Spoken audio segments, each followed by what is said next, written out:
It's a bird that stands taller than a person, weighs more than most people, runs faster than any other two-legged creature while keeping its head level, and lays eggs the size of cantaloupes.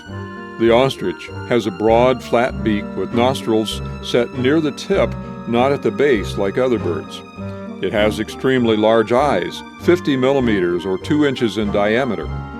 The height and acuity of its eyes helps it to see predators far away.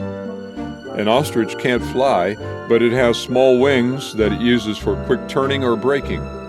It has massive thighs and hoof-like feet with only 2 toes. Long, elastic tendons in its legs act like springs, allowing it to run very efficiently. Its kick can be fatal, even to a lion. In many ways, these strange birds are well adapted to the hot, arid climate where they live. We see this as another example of this amazing world of design by a master designer.